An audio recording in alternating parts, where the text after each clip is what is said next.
speak more than once on the same topic unless all others who wish to speak on that topic have been heard. Participants shall address only topics within the legitimate jurisdiction of the board. All statements shall be directed to the presiding officer. No person may address or question board members individually.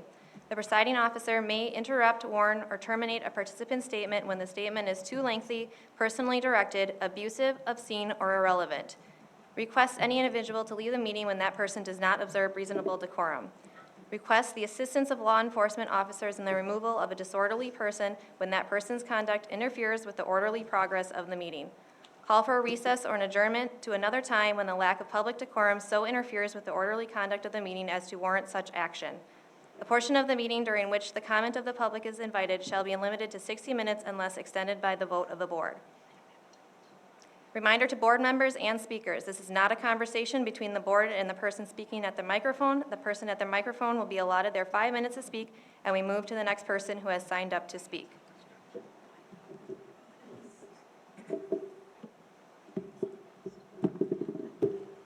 Thank you, Kristen, for reading that for me tonight, for all of us. The first speaker, when you come down to the microphone, please be sure that you're speaking into the microphone. The first speaker is John Maddock. You'll come down, Mr. Maddock, and state what item that you're speaking toward on the agenda, please, sir. My name is John Maddock. I'd like to thank the board, administration, and staff members for their time tonight. I'll be speaking to board action item A, which is the referendum. I wanted to say a long overdue congratulations to our superintendent, administrators, staff, and board members during the 2024 year for their hard work to pass this referendum. You went to county and city board meetings, numerous group and club meetings were available for all the question asked and provided facts to our community. It's exciting that our community wants to invest back in our kids. I'm glad that we finally passed a referendum for Antigo that can help move this district in the right direction. I'm proud of the teachers who dedicate their time and stayed here, especially during some very tough times in recent years.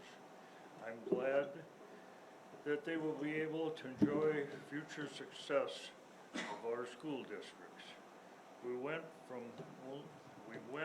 only being above 7 schools in our testing to now above 124 schools out of 420.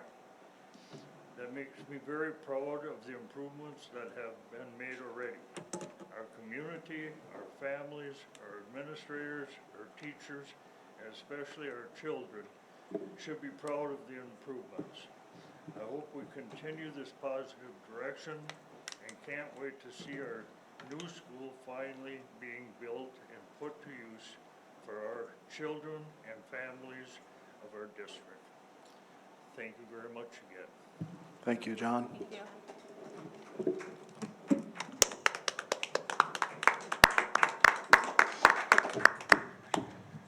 Our next speaker is Nicole Kubiacek.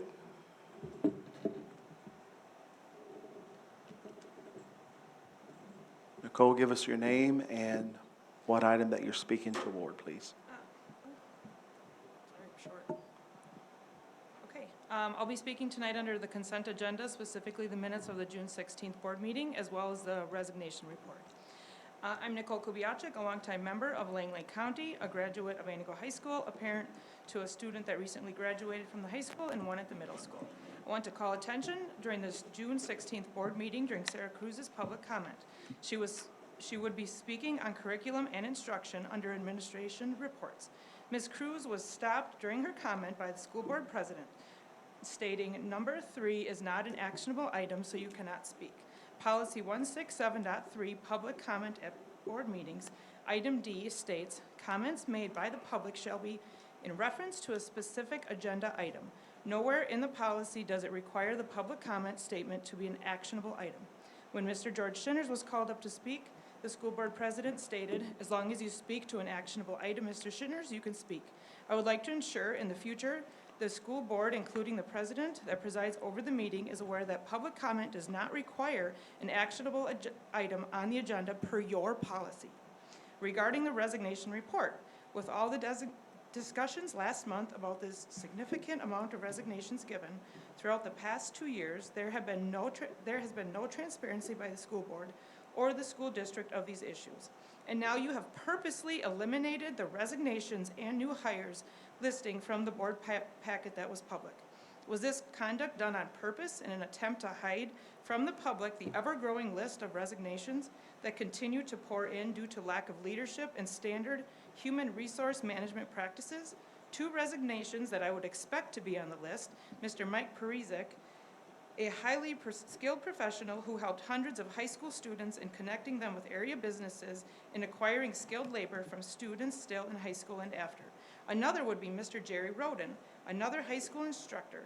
Jerry was an English teacher who made a meaningful impact on his students through creative and learning experiences. Jerry welcomed to his classroom local professionals such as Chelsea Deloria from the Antigo Daily Journal to speak to the students about professionalism. Jerry was also my daughter's written communications teacher. To reiterate board member comments from June 16th, Ms. Maddox stated, "We cannot afford to lose this many teachers. We still have not filled vacancies from last year's resignations, and our kids are not able to take those classes.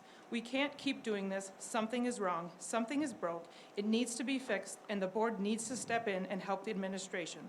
It's a shared responsibility. It absolutely is. We need to be better. We are not going to have any teachers to teach our kids." Mr. Schrader stated, "We are not the administrator. We don't see the day-to-day. We don't see the evaluations. We basically hear from the superintendent. We hear from the public. So we're in a bad position. We need to treat the staff better. We're making people too unhappy. I know we want to try to improve education, but I'm not sure we're doing it in the right way. We need to try harder. We need to apologize. We need to do something." As Ms. Brown stated, "It is critical that we have so many unhappy staff that it definitely needs to be addressed. With such critical and now public concerns over our school district is facing, how can you, as a school board, continue to sit idly by and allow this nonsense to continue? Where are you, our school board members, doing to hold our administrator accountable here? That is your responsibility as school board members. Policy 1210 of the Board District Administrator Relationship states, "The board is responsible for determining the success of the district administrator in meeting the goals established by the board through annual evaluations of the district administrator's performance." I would hope that maintaining appropriate staffing levels to fulfill the needs of the school district to operate would fall under the evaluation and performance. When was the last time you, as school board members, read and reflected on the mission and value statements of the Unified School District of Antigo?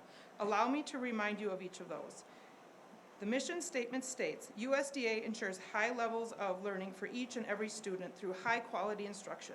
The vision statement states, "Every student and staff member experiences a sense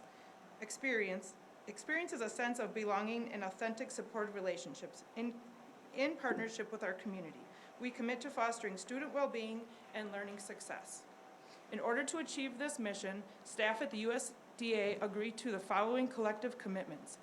We will provide a safe and supportive environment for all staff and students, no matter what their socioeconomic status, race, religion, gender, or sexual identity they may be.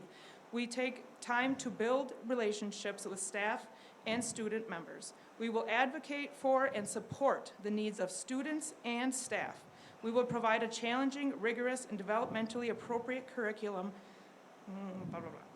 It seems to me that some of our school board members and administration need to reread these Nicole, values. your time is up. Thank you. Thank you. Our next speaker is Chelsea Kubiaczyk. Technical challenge here.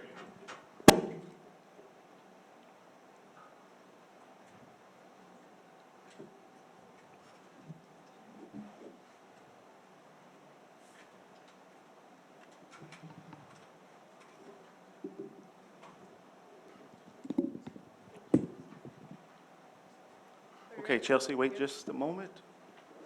All right, you can state your name and what item you're speaking toward on the agenda. My name is Chelsea Kubiacek, and I'm speaking towards the consent agenda. Hello, my name is Chelsea Kubiacek. Many of you may remember me from the last time I spoke at this podium. Once again, I'm not here not only on behalf of myself, but I'm also representing members of this community who feel silenced, intimidated, or afraid to speak up. At last school board meeting, 9 individuals, former staff, concerned citizens, and community members voiced serious concerns about the unfair and toxic conditions within our district. We heard firsthand from teachers who described experiences of bullying, a lack of support, and unanswered questions. One teacher even shared that they resigned because the district had become an unhealthy environment, specifically calling out how high school administration mistreated not just staff but students as well. And yet here we are, the board continues to sit here as if all is well, like it's all sunshine and rainbows. Meanwhile, real issues are being swept under the rug. Speech is being limited, people are being mistreated, lies and deceit continue, and it's honestly sickening. It's not just the community speaking out anymore, it's multiple news outlets have now reported on the concerning environment within the district, highlighting the staff resignations, the public's frustration, and the lack of transparency. Still, no meaningful action has been taken. The school continues to dodge questions, ignore requests for information, and leave this community in the dark. The more we ask, the more we are stonewalled. When I first came forward, it was out of concern for the lack of transparency around the metals and Red Robin machining programs. But now I speak with an even greater urgency because I, along with hundreds of others, have come to see how deeply broken and corrupt the administration and board have become. At the last meeting, I had several others intend to speak on Mike Prezik's resignation, a topic that absolutely should have been on the agenda. To our surprise, even some members of your own board were unaware that his resignation letter had been removed from the meeting packet. And now as I reviewed this month's agenda to prepare my comments, I see that his resignation letter still hadn't been included. This feels like yet another clear attempt to control what the public can and cannot talk about. You keep using this word vision, but what is the vision? What is the plan to rebuild trust, to restore a healthy work and learning environment, and to hold people accountable? What specific actions are each of you as school board members and as leaders going to take to actually fix this? The community has been reaching out for weeks, and while people have received responses, they're vague, unhelpful, and provide no real answers. We're told things like, that's not your guys' responsibility, or to find another committee that handles that, but we're given no direction and no resolution, and the committee meetings were canceled. This can't continue. The district is in crisis, and your continued silence and inaction are only making it worse. Our students, teachers, and communities deserve better, and we're not going to stop asking for it, and we're not going to stop speaking. Thank you. Thank you, Chelsea. Number 2, consent agenda. Approval of agenda, minutes, financial reports, requests for overnight travel, report of district new hires, report of retirement, and resignation report. I would be looking for a motion.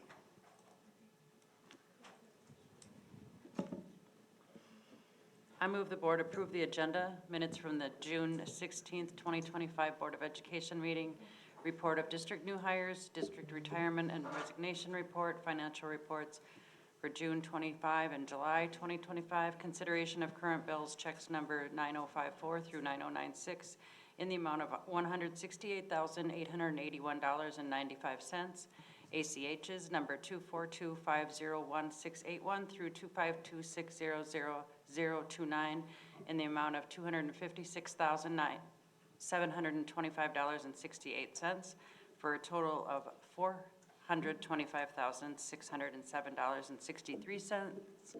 There are no wire transfers posted for June and July of 2025. Motion has been made by Bobby. Would you like to speak to your motion? Yes, with the correction to the resignation and retirement report, including Mike Prezik. Ms. Ozinski? I'm sorry. I understand that that probably was not on time to make the June meeting, but definitely should be included on this report, if I'm not mistaken. Mrs. Fossbender, you can speak to that, please.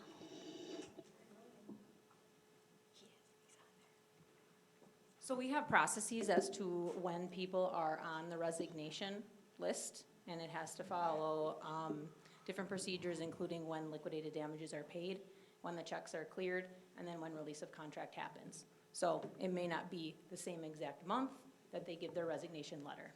Also, resignation letters have never been public.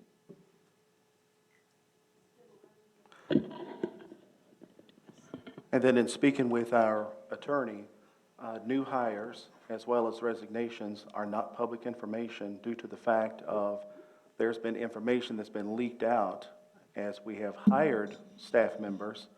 They wanted to come to our district, but people in our community has contacted them and now they changed their mind about coming to our district. So, just as late as today, our attorney confirmed with me that district hires and district resignations are not public information until after the board votes on them.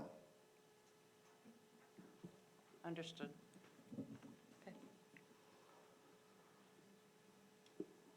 And I know that Abby, you had sent me an email, and I was clarifying that with our attorney before I can get back to you, so. I sent several. In person. Any other questions or comments of the motion on the floor? I have a few comments. First, I would like to speak to the resignations.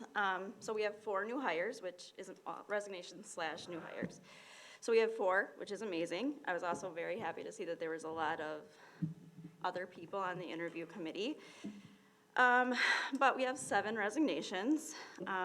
Some of these that have over 13 years, and I don't want to say their names, but that have made very big impacts in our district and have willingly moved into different roles and excelled in them, and then are now still choosing to leave us and pay the liquidation damage fee. And I feel like that alone speaks volumes. I'm wondering if our the negativity in our community as of late is making people maybe not want to come here. And I'm wondering what we can do about it as a board so that we can have teachers to teach our kids. I think we definitely need to be more transparent. We hear that all the time. Please be transparent. I think a lot of the manufacturing things could have been cleared up if we would have just been honest right away and said what the plan was, but we're not. So I have a lot of wonders about that. When we're on the news and we're in the paper and we're on Facebook and we're on everything all of the time, and some true and some not, that has to hurt us. So that's my first thing. My second thing is I have asked several times how many positions we need to fill, and I am ignored or told I can look on WeCan. So I did look on WeCan, and it just gives me way more questions. So I contacted again. I did not receive a reply. So I would like to know how many teachers we need. I know that we have a lot. And also, when I go on WeCan, I struggle because it'll say elementary teacher, and then it doesn't say which grade level we would need teachers. And I realize that sometimes that's very common with districts. I'm not saying that we're doing anything different, but if I really want to be a second grade teacher, I would kind of like to know that. But even more concerning is for the content. So if it says social studies, it says 612. Well, is that a middle school position? Is that a high school position? How many do we need at the middle school? How many do we need at the high school? I know we're having a lot of applicants, but are they all just for one lumped in elementary or one lumped in content? And again, I did not want to bring this up and talk for a million years. I tried to contact some board members to get some answers, and I'm ignored, and emailed, and so I'm bringing it up here. I've never received an email from. Nobody contacted not. me? Well, let's clarify that we're having a discussion, and if we're gonna be calling people out, let's Okay. be clear. I've Yes, never I been have never been contacted by you, contacted. ever. I also have not. All I've ever been is nominated for something that I didn't even know I was gonna be nominated for. A little lack of respect would have been nice at that point. I think You we're nominate supposed to I be will comment discussing on this also to say that I do appreciate the transparency of our district. I have explored other districts' board meeting agendas and minutes, and ours is very easy to find new hires and retirements and resignations. And it took a lot of work on other districts, more than one that I explored, to try and see, because obviously our staff who are resigning are going somewhere, so there's openings. So I would just like to share that in exploring other districts, ours is very easy to navigate, it's very easy to find, and it's very transparent. I would second that. I went on numerous district websites to see how many resignations that have been in other districts, because I truly feel that this is not an Antigo issue, that this is a teaching issue. And again, I could not find any district that had it posted easily to find. I 100% agree, Abby, that this is a negativity issue, that we are having teachers leave because of the lack of support for staff and teachers in our community. And I have always prided myself on this community coming together in a time of need, and I don't know what greater time of need it is than having our students get taught, our young learners have teachers. So we need to come together as a community and show some support for these young kids. We have a brand new school coming, the support is there, we just have to remember that we're headed in the right direction. I wholeheartedly agree with that. We got a lot of problems. There's a lot of school districts that have problems. There's districts we get hammered on because our people are going to a certain district every year. My question is, why does that district have an opening every year? It's a revolving door in the state of Wisconsin. Teachers have been bashed for years. Public employees have been bashed for years. It's a community problem. It's not just us or teachers. It's everybody in this town. I grew up here. I'd hate to say, I can't say in public what people used to call me as a teacher's kid in this town. It's shameful. So it's all of us, including me, calling myself out. So it's time we come together. Any other comments or questions of the motion on the floor? There's just one more comment on the parameters of the weekend postings. First of all, I just want to make it clear that the Antigo School District doesn't decide exactly how that posting appears, because you may list a position like an elementary school teacher or a social studies 612. I think it's up to our decision on placement, where that teacher gets placed, where they're licensed, where they're placed, and that takes conversation.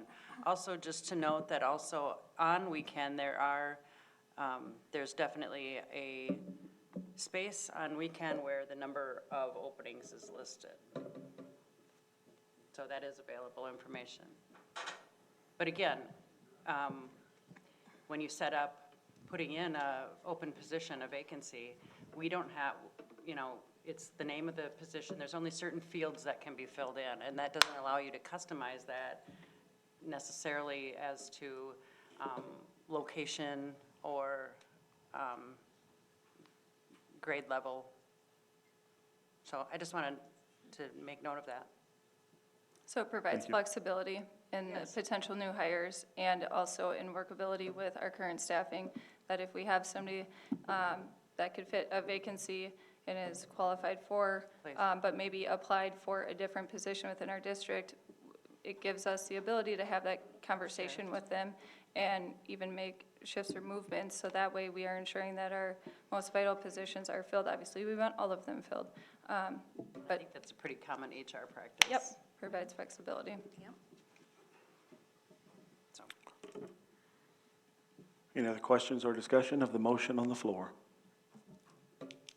Yeah, Scott? one other comment.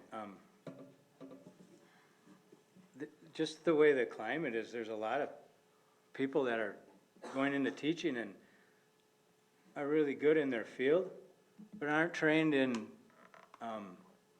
behavioral management kicking a kid out of class, shutting the class down, that's not a behavioral management technique. So I would put it on the administration that when we hire someone who is not trained, has not gone to college, and had the conversations about how to deal with autistic kids, Asperger's kids, and even to know how to identify those children and know how to deal with them. They should be told the first day they're hired, that they are gonna go through behavioral management training and learn to deal with those kids. Our elementary teachers in the country get it. They don't kick kids out of class, they get a roster, and they deal with them every day. I don't see that happening all over. Thank you, Scott. Okay, your voting device is now open for the motion on the floor of the consent agenda. Are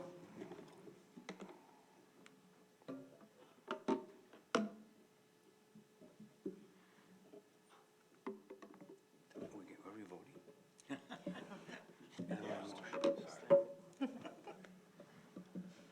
All right, would anyone like to change their vote?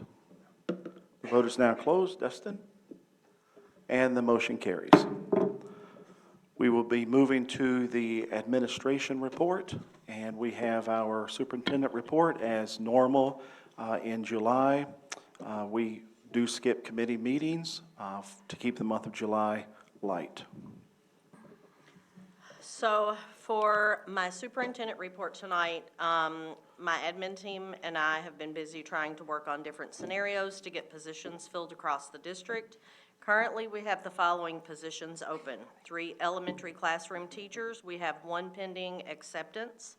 We have 2 elementary principal positions, 1 elementary music position, 2 middle school teacher positions. 1 is pending acceptance, 2 special ed at the middle school, 2 high school ELA, 2 high school math, 1 Spanish, which was posted all year long. It's a shortage across the state for many school districts. And we also have 3 special education positions at the high school with 1 pending there.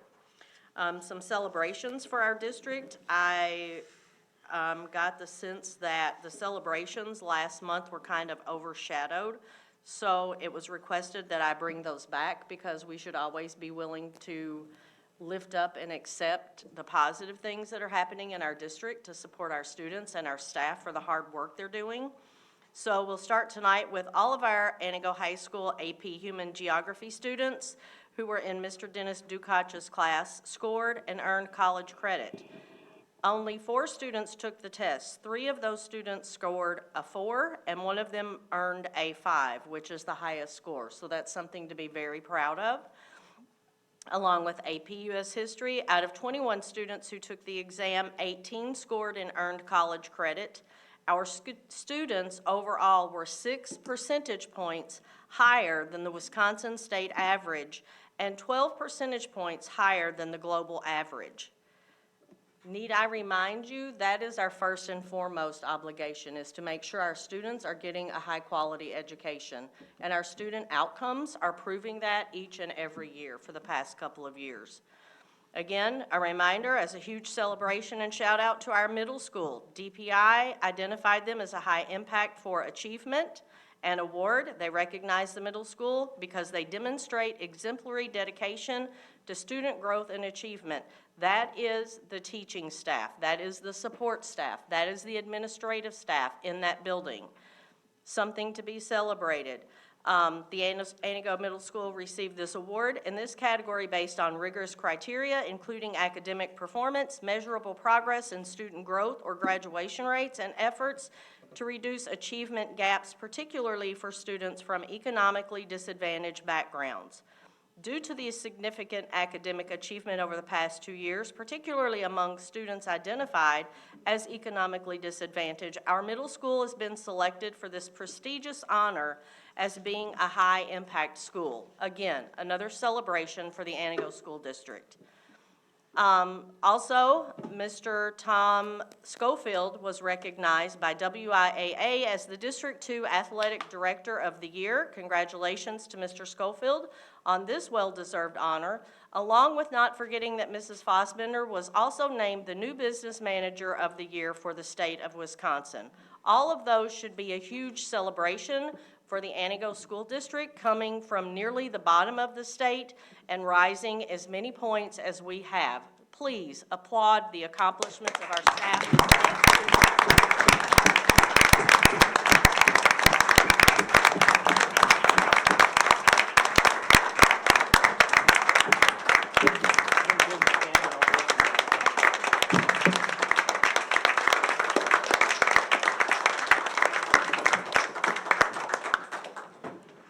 And lastly, we have Mrs. Borneman and Mr. Moronk, who will speak to us around things regarding scheduling processes and offerings at the Antigo High School for the upcoming school year.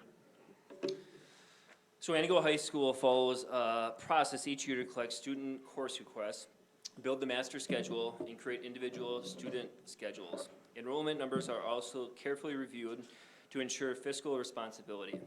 For the 2025-26 school year, Antigo High School is projected to serve approximately 600 students, 190 fewer students than the previous year, largely due to 8th grade transitioning back to the middle school. In 2024 and 25 school year, 2 CT teachers began teaching at the middle school and high school levels to support and grow the middle school CT programs. With the return of 8th grade to the middle school and a projected decline in enrollment, staffing needed to continue to be evaluated. In February of 2025, course offerings for the 25-26 school years were shared with all students in the VALM. Overviews of classes, including the newly added social studies course and the spring dual credit firefighting academy with NTC. Students then had time to talk about the courses that they needed and wanted. In March of 2025, Mr. Moronk and counselors went into the English classes during the day to help students select the courses they needed. Students had a week after to make changes to their course selections. All courses in the course catalog available to students at this time. Metals Fab is only offered every other year, so it would be offered during the 2026-2027 school year. All CT classes were available for students to select, including Red Robin machinery. Several staffing and schedule changes were made in response to enrollment and student course selection data. In the previous year, several high school course sections had 10 or fewer students enrolled, and that's not fiscally sustainable. As a result, the staffing audit was conducted. Staffing levels in social studies, science, family and consumer ed, German, and metals were all reduced based on enrollment trends and student interest. For example, in German, courses only justified a 0.5 FTE.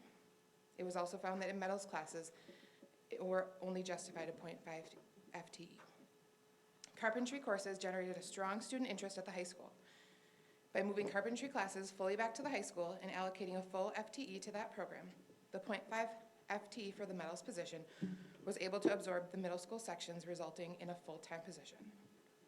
This change supports current enrollment, but also is expected to promote continual interest in the metals programs among students as they transition to high school. One of the reasons we've seen a decrease in student requests for metal courses is the increased participation in the Welding Academy at NTC. This program provides students with an excellent opportunity to earn a certificate while directly entering into the workforce after graduation. The entire district looked at their enrollments and fiscal responsibility this year. Every year at all levels, we look at enrollments and course offerings. Am I allowed to ask a question? You can ask a question. Yeah. Okay, so first of all, thank you for that explanation. As a former elective class, I totally understand. If you don't have kids in your class, it's not going to be offered. That's not rocket science. So thank you. But my question is probably not appropriate, but my son is extremely excited about an officials class that he signed up for. Is that, I think you should talk about how that is a We can absolutely talk about possibility that. because Yeah. he's really excited. He does not get excited about school. So we actually just talked about that again this morning because we only had 3 students sign up for that class.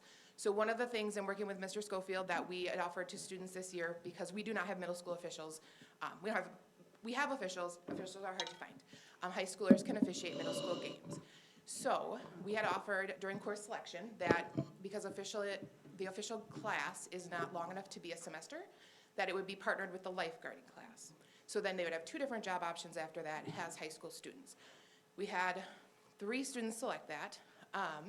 So we were talking about how to make that correct, right? Like Well, I know Guys, this is a moneymaker. We had 3 students select that, so we were talking this morning about how can we make that possible yet, because we need lifeguards and we need officials, and we have kids who are interested. So I don't have an answer for that because we have 3 kids. Okay, But it's not off the table yet. okay, thank you. I think it's awesome that you're thinking about offering those officiating classes.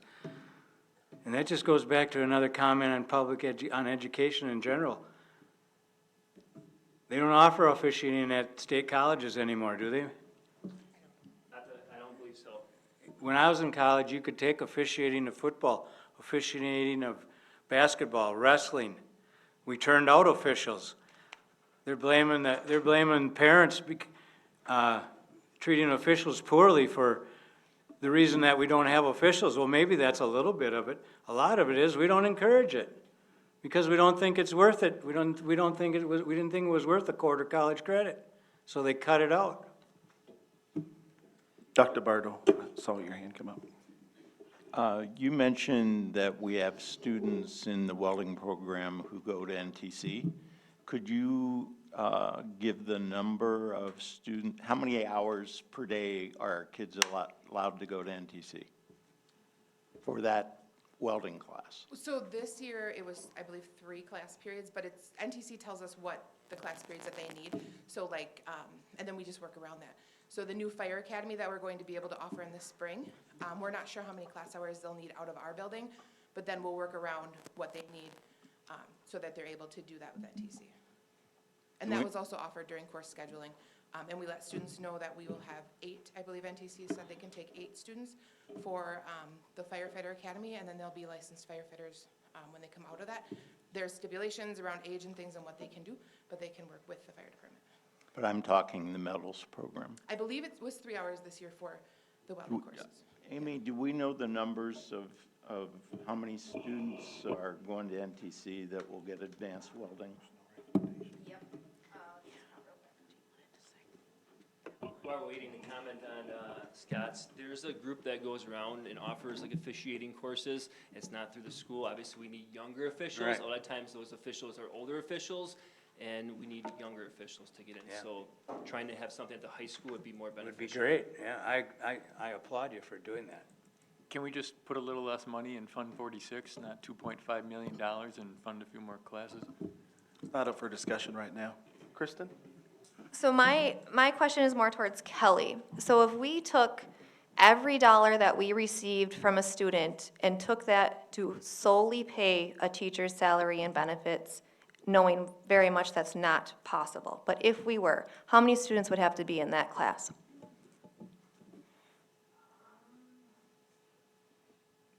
Obviously, it would have to be arranged because we have a low and a high on that table.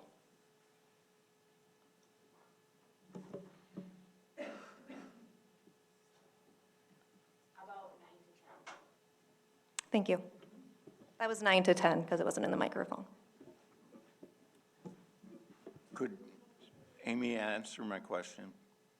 How many kids are going to NTC for welding? Yes, I'm sorry, Dr. Bartle. Yeah, based on what I have, the last year, the 24-25 school year was around 10 students that went this past year. Is that for About both, projection. For welding 1 and welding 2. Both depending on classes? Where they were in the program.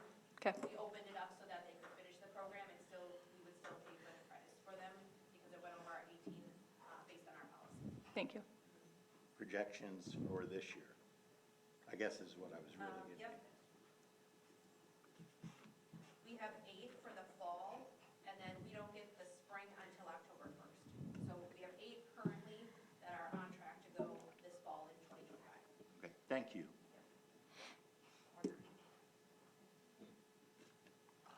Are there any other questions for the superintendent's report? Kristen, what was the answer to your question? So it takes 10 students in a class to be basically sustainable? And that is if every single dollar, It was 8 to 9. 8, It's if every, 9 to 10, and that is if you could take every single dollar from that student and pay the teacher's salary and benefits. So no lights, no electricity, take the heating out. nothing else, just their salary. So conjecture would say maybe 15. I mean, just throw that out there. or 20. So we appreciate looking at enrollment numbers because to be fiscally responsible, we have to make decisions that aren't always easy.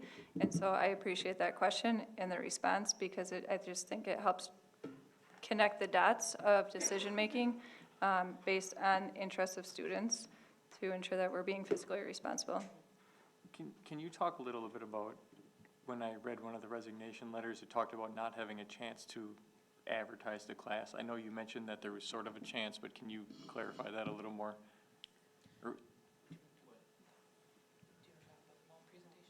Sure, so we go in the fall and we have each grade level come in at a separate time.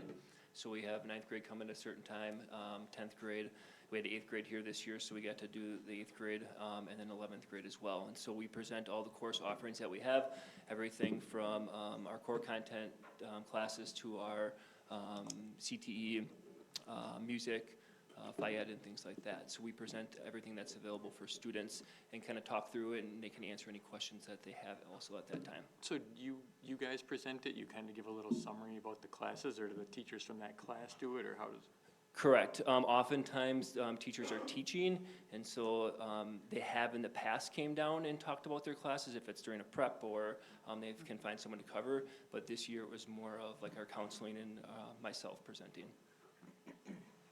Can you explain the process of how 8th grade gets exposed before 8th grade was moved out of the high school to all of the CTE offerings? So 8th grade, there was like an 8th grade rotation, and so they had got to experience 4 different classes in that rotation, so it was by quarter, and it was just basically, again, to gain as much exposure as possible to those classes, so that when they got into high school or they were looking at what their future may be, they had experience it with those courses. So there was kind of a rotation. Again, oftentimes classes are semesterized, they're not quarterized, but for 8th grade, they were quarterized. And can you talk a little more about the process around staff going to the middle school as a way to rebuild the programming, and maybe speak to carpentry and what has happened with the exploding numbers in that class? Yeah, so when we were looking at staffing numbers and we found what we found, we looked at what middle school students were interested in. And when they are coming into high school, the carpentry numbers are just getting larger and larger. However, at the same time, they were also interested in graphics. When you look at Zello, their career profile information. So that was something that was taken into account too. And realistically, it's probably going to be cyclical. Every year, we're probably gonna have to look at that and say, okay, so middle schoolers are interested in this. We have low numbers in this, or low interest in the high school in this. And how do we build that back up? That's truly what we looked at when we looked at what we would be able to do to create a full-time position for the metals program. What worries me is, hey, AI can do graphics pretty good, but at least carpentry and metals and welding and the stuff is so hands-on, you know, that's at least, you know, jobs that they can feel that will exist for at least 5 or 10 more years. So I don't know, so you think we have enough staffing in the metals and CTE program for the enrollment, or is it okay in a situation like that to have not have it be sustainable if we have extra money, or not really? So we would need to have more students in the class to make more classes, right? That's what that looks like.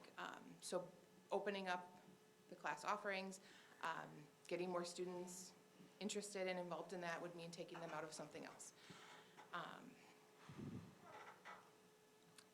They have certain classes they have to take, right? Like ELA, math, social studies, science. You can't tell them that they have to take a certain elective class. And so they all selected their courses.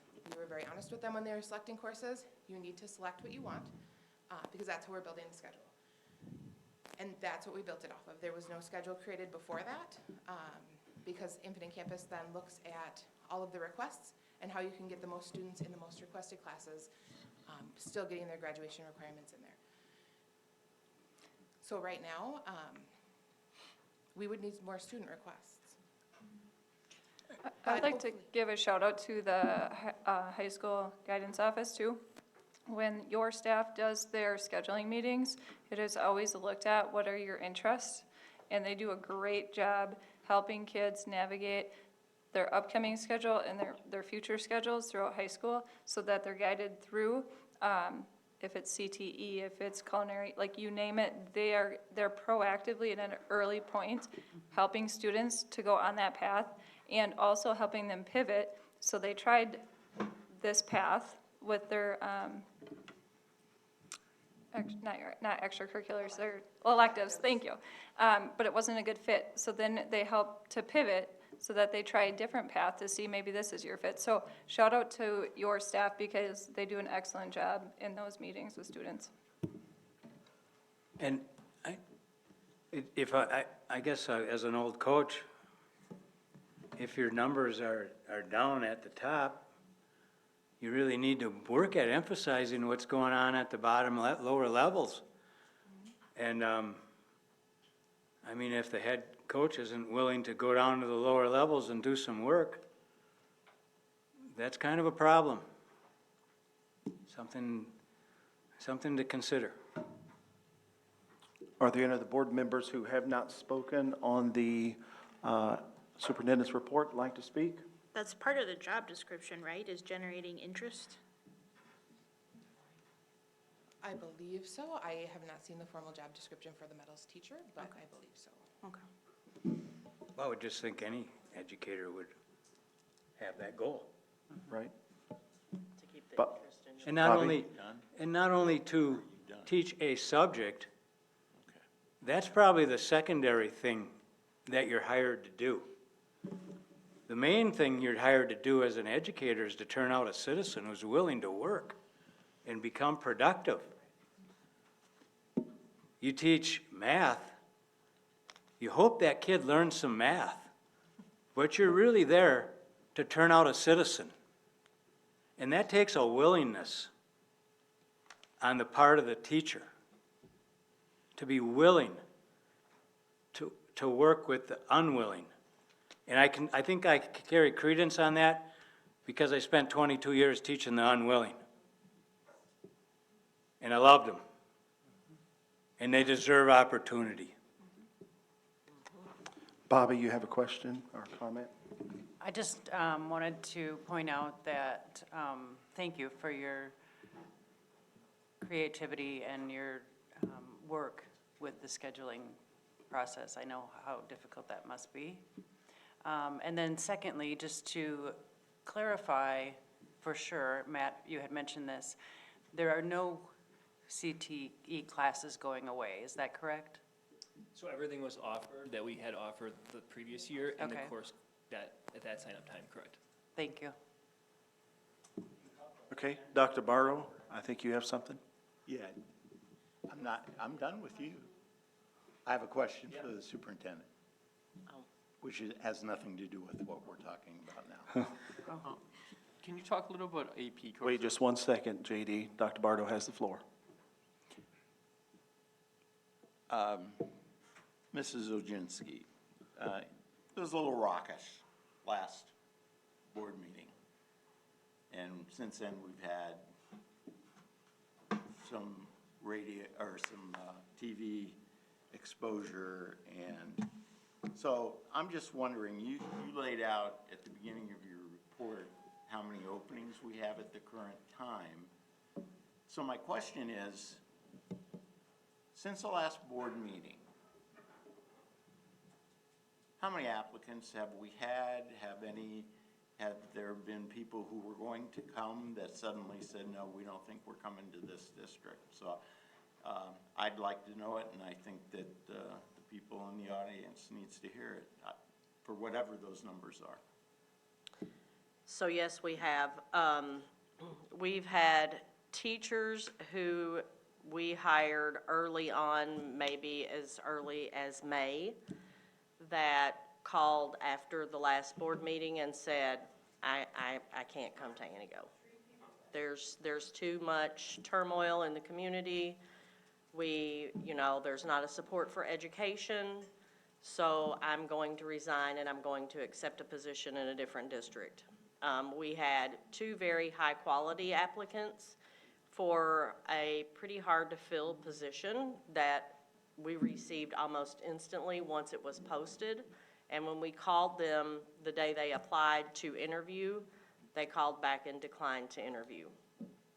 So, yes, they have, people who have left have expressed they've left because of the lack of support from our community around education, and people who have declined interviews have shared that same thing. Because when people aren't from the area, they typically will go and watch board meetings. We had a principal applicant, head basketball coach, and teacher. It was a family who was going to move here, and they came and spent the day in Antigo, and then they had a lengthy phone conversation with Kelly and I after a couple of interview rounds, and later said, you know, we hear all the wonderful work that's happening in the district from the staff. They're very positive about how things are going, and, you know, we love the no cell phone policy, but your community doesn't have anything nice to say.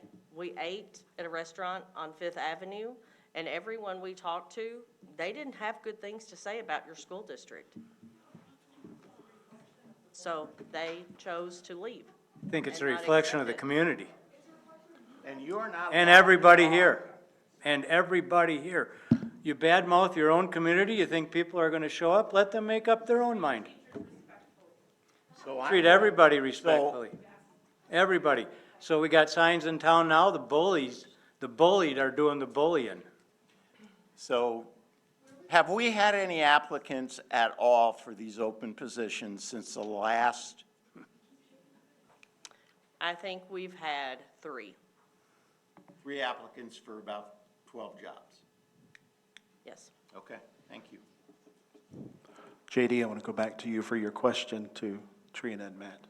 When you just talk about the AP classes, are they still, is it the same process, like if someone says US history versus, I don't even know what the other ones are anymore? Yeah, Just- so the same process.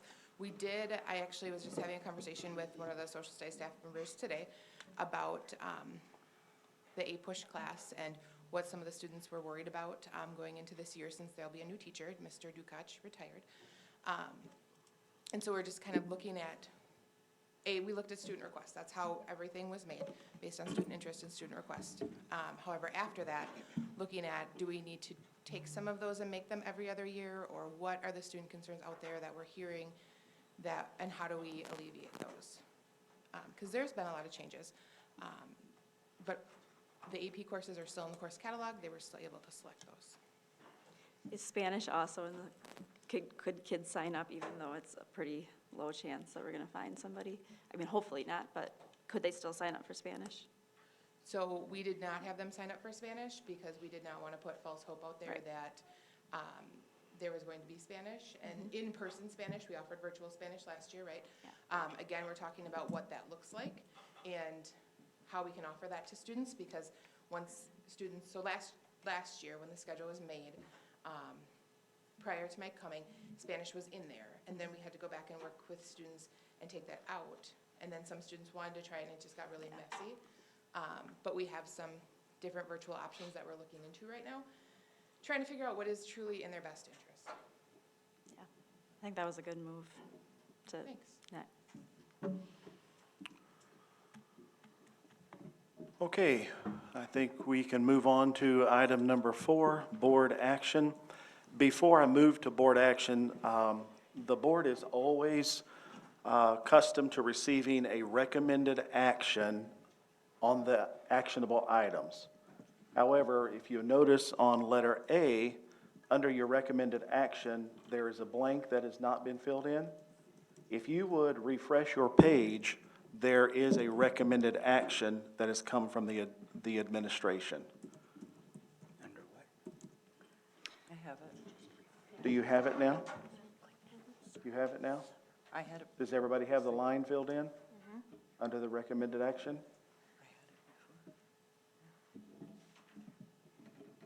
We're going to hear a great presentation from Steve in just a moment. He's no stranger to our district, and you'll see a lot more of him over the next few weeks, right? Yeah, I have it. This one. Okay, thank you for letting us get that updated actionable item. Does not mean that the board has to use that recommended action item for a motion, but it's always there in front of us. So board action number 4, letter A, consideration of the Blue Design Group presentation of bids for selection of general contractor for new elementary. I will be looking for a motion, please. I move the board to approve Myron as the general contractor for the elementary building project as presented. Motion has been made by Bobby. Would you like to speak to your motion? No, thank you. Okay, Jake? Steve. Steve? Jake or Steve?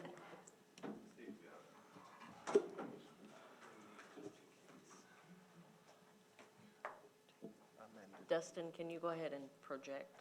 You wanted to project? Not yet? Okay. Thank you. Can I, before you start, Steve, can I Maybe, give some direction to the board just for a moment? Because the scope of this project entails more, according to the referendum, than just the elementary school. And Bobby, your motion stated just the elementary school. However, the motion belongs to the floor now, and we need to vote on that motion first, unfortunately. So the motion that you gave was to approve Myron as a general contractor for the building of the elementary school. Okay? Would it be okay to vote on that motion? Can I just reword it? Or does somebody like to make an amendment to that motion? I can amend it. Okay, Bobby, you can amend your own motion. For the sake of clarity, I thought we needed to include what Myron is for the general contractor, what it's for. So that's why I added that. So I would amend the motion to read, I move the board to approve Myron as the general contractor As presented for the referendum process. as presented for the referendum process. Is that okay? Sure. Deanna, did you get that? There's legal. Okay, so now the motion has been amended to approve Myron as a general contractor.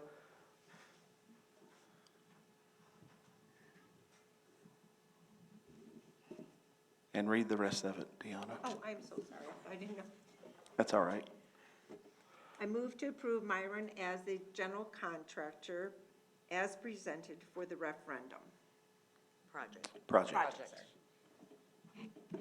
Okay, I'm good with that. you're good with that? Any other discussion on that? All right, so we have the amended motion on the floor. Any discussion of the amended motion on the floor? Pause just a second. Any discussion of the amended motion on the floor? Okay. All in favor of the amended motion on the floor, let it be known by saying aye. Aye. All opposed of the amended motion on the floor, let it be known by saying aye. No in opposition. Point of Now the order. main motion is, Point of order. yes, sir. I didn't vote because what if we have Steve make a presentation and then the board chooses another contractor? This is just to get it on the floor. Correct. So why are we voting? We're voting on this becoming the main motion, and then if you want to entertain another amendment to that, you I can don't. later. You can after the discussion. You can after the discussion? Yes, sir. Okay, I'm Yes. just clarifying. Thank you. I mean, I've worked with Myron before, so I know they're a good contractor, but I just wanted to make sure we weren't getting ahead of Correct. ourselves. Correct. So I will be a yes on that. Okay. All right, so the motion, the amended motion is now the main motion on the floor, and we are up for discussion. Steve? Can I ask a question before I start? Yes, sir. The motion was to approve Myron for the referendum project.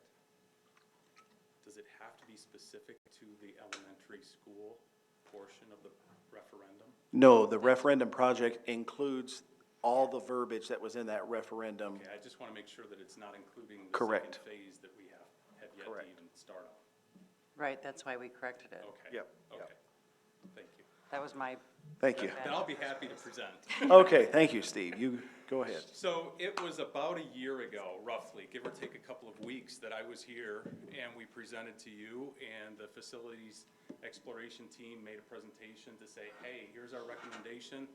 We really want to get going on this. And with the successful referendum in November, we really got going on things. And I want to tell you that there were a lot of other referenda that passed in November of last year. And because of a snowball of workload from previous referenda in April and the amount that passed in November, a lot of the architects pushed all of the November work out automatically about 4 to 5 months. We saw that as an opportunity for your school district, and we really jumped on things and ran with it. That has turned out to be a blessing. We worked very closely with Mrs. Oginski and Jake and put together schematic design documents, which are very preliminary. They outline the systems that we want to use for the project in a general floor plan and then some elevations that go with that. And in late December, and we had that laid out by late December, at that time we presented that to a couple of contractors who we work very closely with in the school market all the time. It was Bolt Construction and C.D. Smith, and they provided us with what we consider to be schematic design level cost estimating, or budgeting in this case, because we were still not saying this is a final product.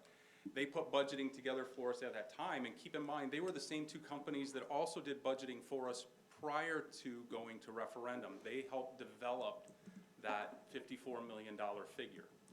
At late December, early January, that presentation of their numbers came back and it said, hey guys, you're tracking right on. You're within about $500,000 either way of our original budgets. And we felt really good about that. Shortly thereafter, there became this discussion about tariffs, and we kind of panicked, I won't lie. You know, we were starting to pick and choose materials, and then we were having to do it very, very carefully so as to make sure that they were coming from the right countries. And drawings progressed, and we put the systems together a little bit more thoroughly, developed things, a few more details, and by about the third week in March, we said, let's do this all over again. And we challenged those contractors to bring us back another budget. And at that time, we were trending actually about, one said we're about $2 million under budget, and the other one said you're still right around your budget. So we felt like we had brought the numbers down a little bit. We still continued to watch things and go through them with a fine-tooth comb. At the end of May, we put the drawings on the streets. We were hoping for 4 solid contractors to bid the project. At one point during the bidding phase, we had 8 contractors participating in the process. Awesome. I will tell you that of those 8, 4 backed out after about 3 weeks. I'm not frustrated by that. That's normal for this type of a project, and given the schedule that we had associated with it, I think it was probably wise for a couple of them, knowing what their workload is like, to have pulled out. We ended up with 4 numbers, and Dustin, could you present those? We received numbers from Myron Construction, Shearer Construction. They are down in Burlington, Madison, somewhere in that vicinity. Wausau and Eagle River, Howard Immel out of Green Bay, and Findorf out of Madison and Wausau. And the process that we went through to solicit bids was pretty detailed. We worked very closely with Jake to make sure that while we were specifying things that we needed in the building, we weren't locking ourselves into one manufacturer per se. And as an example, we knew we wanted a generator for the building in case of an emergency. So we wrote our specs that said, we need a generator in this building, and it needs to satisfy these systems in case of an emergency. We weren't trying to run the entire building at the time on the generator, but we said this is what we needed to do. And instead of us saying you can choose from generator brand A, B, C, or D, we actually wrote a list of alternates, and we had 4 different alternates. One for, as an example, Caterpillar, one for Cummins, and one for, I don't even remember all the names of, yeah, thank you. So we forced contractors to single out who they were bidding on, so we knew the exact product and the exact bid, and it gave Jake an opportunity to look at those and say, you know, I really like this brand. It might not be the low bid. I'd prefer that one if it's not too much more. So we actually had 41 or 42 alternate bids on this project, which I have never in my 39 years in this business seen before, but it proved to be very effective. I think we chose 10 alternates in the end for varying reasons. And so in the end, the low bid from Myron Construction is $30,001,063, significantly under budget. So how did we get there instead of where our budget was tracking? We knew from day one that our contractors who were budgeting were doing so at a rate of about 12 to 15% over the current market value in 2024. We knew that. That's a contingency plan on their part and our part, quite honestly, to guide you through inflation or other things that happen, tariffs as an example. We also know that in the last 4.5 to 5.5 months, our construction market in northern Wisconsin and northeastern Wisconsin has slowed. And those contractors that we got numbers from, their workload has slowed. And remember at the beginning I told you that there was a gap because some of those other architects shoved all that work out 4 to 5 months. We capitalized on that because that's right where some of these contractors are falling off and needing to pick up work. Your job went out the door and bid just in time for them. So we beat the other school districts, so to speak. Wow. It worked out great. So there was we knew we were tracking 12 to 15 over, and I'm being told right now that there was about another 9 to 10 or 10.5% that the market dropped in the last 4 to 5 months during that time. Plus, I had more time involved in the bidding process on this than I've ever had before because these contractors were so competitive. I went through those numbers again. You can look at them. We were like 1% apart between the first and second low bidders. That is unheard of, and to be as tight as they are from first to fourth is really pretty remarkable. So I really feel, I stood here the day we were interviewing for this job and I said, there is no perfect set of drawings. There will always be holes here and there because there's so much that we have to try to control. But I feel really good about the set of drawings that our design and engineering team put together and the fact that we worked as closely as we did with your owner representatives. And I think it's a great package for you. I think this is a wonderful marketing opportunity for this school district moving forward. Just the great news of low bids and the fact that you've got a new building that's going to come online. I also want to point out, Dustin, can you slide that up where we can see what's down below that information? Thank you. Included in that number from Myron Construction is a 5% of the cost of construction contingency allowance for unforeseen circumstances. If they go out in that field out there and they dig and we find rotten soils, and it's happened many, many times, we might find rock, we might find a lot of different things along the way. We have $1.422 million to cover the cost of removing soils, to do all of the things that we need to remediate those unforeseen circumstances, whatever they might be. So. Can you clarify that we had soil borings done? Yep. Prior. Yeah. We didn't go into this blind. That's a great point. We didn't just throw a pot of money up there. We had a soils exploration team come and do, I don't remember the exact number of borings. I think it was 12 or 14. We were right in that range. And we pretty much covered that northern half of the property that we've got out there on a grid. So they came out, they drilled down X amount of feet, depending on whether we were anticipating that to be a parking lot area or a building area. They gave us recommendations for footings and foundations and how thick the soil or the asphalt needed to be on our driveways, et cetera. So we did a little bit of homework there. That budget is intended to be for unforeseen circumstances. I will tell you that we've seen that to cover the cost of, it would be great to have a window between these two rooms so we can collaborate, a door or whatever it might be. We can use it for those sorts of things, but primarily for unforeseens. I want to also clarify that it does include some slight adjustments, which were post-bid changes based on conversations with Jake, based on conversations we had with the low-bid electrical contractor. They had a very detailed scope of work, and we spent about an hour and a half with that contractor on Friday morning going through and making sure that they had everything that was on our checklist. We wanted to make sure that they did, but what we found was they did their job. They used their low-bid contractor for a couple of items.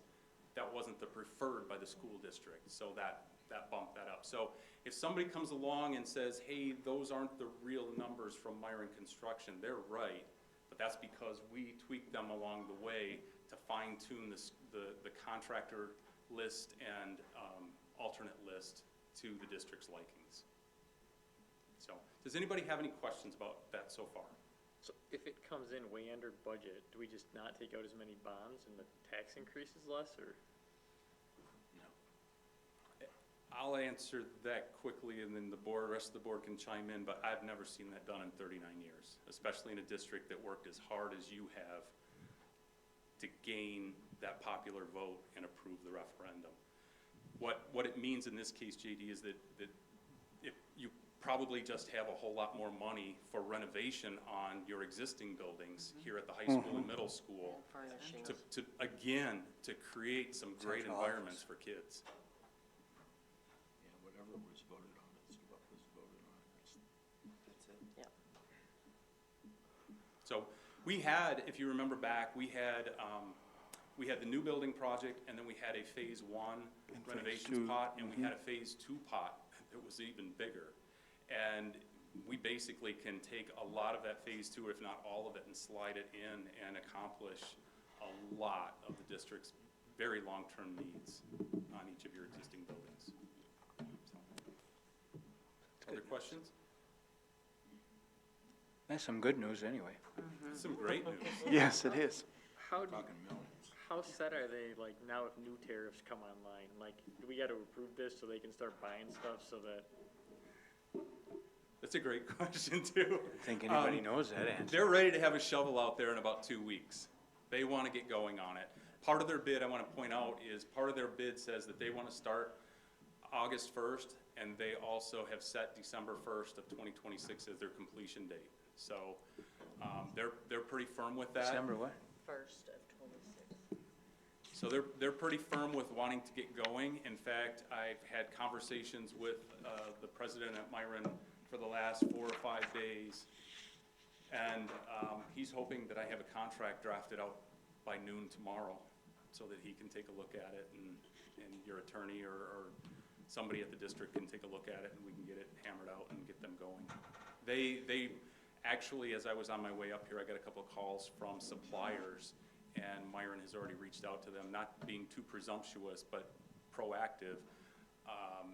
The suppliers have told me that Myron's already put them on notice and that they need to start producing shop drawings for the project. So they're gonna push. And we've worked with them loads and loads. They're very, very efficient at what they do. They'll be a great contractor for your district. Jake, didn't they do this one? They did. They did. The other thing I just was gonna point out there, Myron came to me during the bidding process, and they said, Dave Voss said, I want you to be aware of something. And he said, we are going after this project very, very hard. And mind you, Myron did not help us put budgets together. They were one of those contractors that were very, very busy last summer that it's sliding off, and they need to pick this up. Dave told me, Steve, it's a different situation right now. He said, and I want you to be aware of the fact that about 40% of our field staff lives within a 30-mile radius of Antigo. And we are going after this. And I want to put somebody on that project who deserves to be there.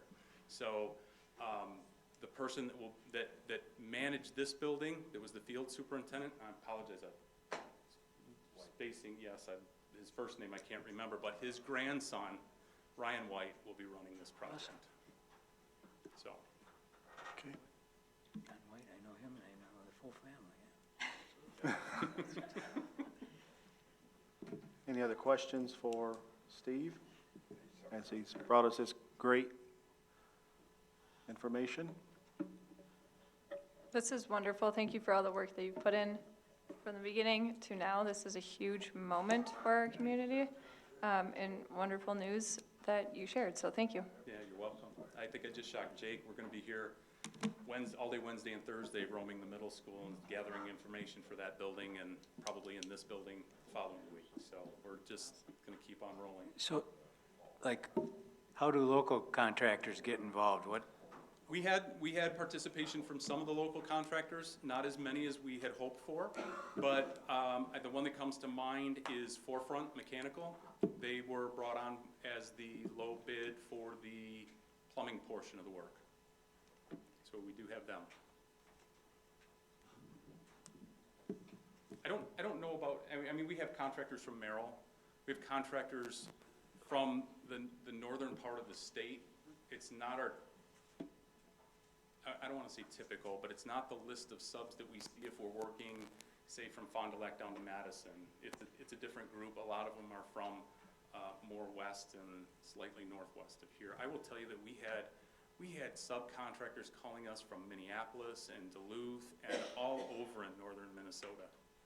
And I do believe that a couple of the suppliers are out of Minnesota rather than Wisconsin. They were very competitive. Any other questions or comments for Steve? Steve, you have more to the presentation, or are you done? Okay. Hearing no questions or comments, the voting. What about the middle school part? So that's working. Can you move a little closer to your mic? The middle school part, or the other renovations. When is that stuff going to start, or like the air conditioning in this building? The physical work? I just didn't. We're going to start the design on Wednesday. Okay. And when I said we're going to be roaming through those the building there and here, we have to, first of all, that the middle school itself was built in, I think, 9 different eras over the last 100 years, right? And Dave's looking at. We didn't have any CAD files for that project. We had loads and loads of old blueprints, so we had to ship those off. I think they went to Indonesia and they got scanned and somebody drafted them up for us and sent them back. Now we have CAD files, and so one of our things we do this week is go through and measure all the walls and the doors and the windows, and of course the windows are new, but we have to make sure they're in the right spots. So we're going to go through and verify all of that stuff. And then once we have all of that in place, we know the walls and the doors and cabinetry are correct, then we'll bring our engineers back and they'll go through the electrical and mechanical systems and do that same exact thing. Our design process will take us through, I'm thinking probably through Thanksgiving. And then we'll go through another bidding process. I don't want our team to be working on design any later than December 31st because I want the month of January to bid.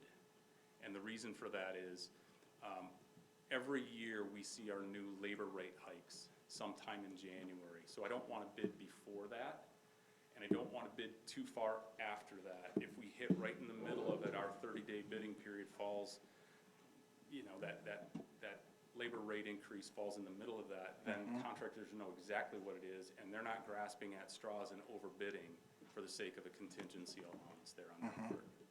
So that's kind of our timeline for the next phase, and that will include the work at the middle school and the high school, but because of the complexities associated with the work at the middle school, primarily the mechanical system, that will take 2 summers. It can't be done while the kids are in classes, although not all of it can be done when the kids are in classes, some of it. And we've done these projects before, and if you get the right contractor and you get the right group of staff members, and they're willing to let those contractors come in at different times during the day, they'll work around students.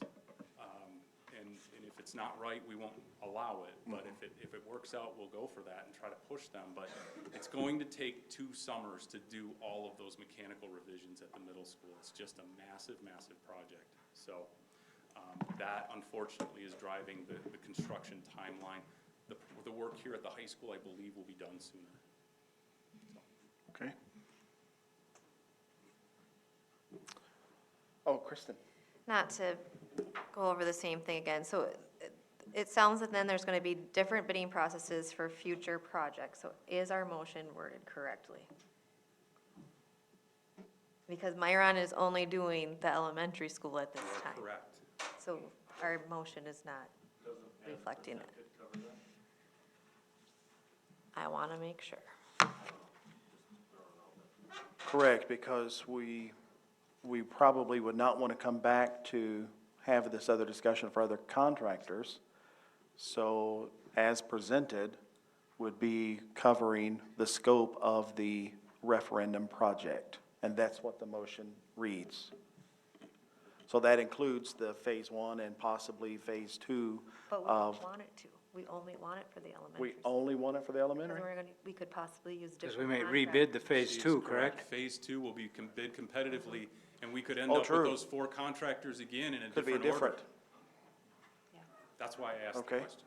Yeah, That's what I was getting at. Yeah. So then it might need to go back to Bobby's original. So we need Bobby to had it amend. right to begin with. So then I think it should read something on the order of the phase 1. Oh, go ahead. Steve I can, would suggest you make it something specific to bids received on July 2nd for the construction of the new elementary school. Because that then is very specific to what has been bid already, but nothing in the future, You've done this before, so a couple times. can you help Bobby amend her motion again? What was the beginning of your wording, Bobby?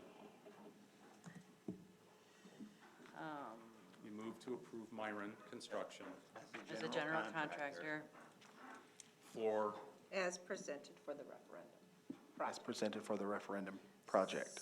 so would it work to That wasn't say, her original I would say as a general contractor for the new elementary school, based on bids received July 2nd, 2025. Deanna's the one writing it down, so maybe you talk to her. Can she hear through this too? I don't know if you did. She wasn't quite ready yet, is all I was saying. Are you ready, Deanna? I got, yeah. How far are you? So I said I move to approve Myron as a general contractor based on bids received on July 2nd. for 2025. construction of the new elementary building, There you go. like we said. Well, Kelly, my fear about that is, I spoke a little bit about the middle and high school projects, and I presented on those. I don't want that to be misconstrued. And there could be a note including just Specific is that good. in the minutes, just for clarity. Okay, Deanna, can you read Bobby's new amended motion? Yep. I move to approve Myron as the general contractor based on bids received on July 2nd, 2025 for construction of the new elementary as presented. Elementary building. Period. New elementary building? No as presented. No, as presented. Yes, presented. No as presented. No as. Strike it. Okay, No onions. okay. Can you please Do I read want that building again? included or just? Yes, Yeah. yeah, that's what she said, building. Okay. Just want to make sure. All right. Can you please read that one more time? One more time. I move to approve Myron as a general contractor based on bids received on July 2nd, 2025 for construction of the new elementary building. Yes. Okay, Bobby, you want to speak to that motion? No. Okay, I just want I'll to, speak. okay. And I don't want to disenfranchise anybody. Does anybody want to speak to that motion, that amended motion? Okay, the voting device is now open for that motion, the amended motion on the floor.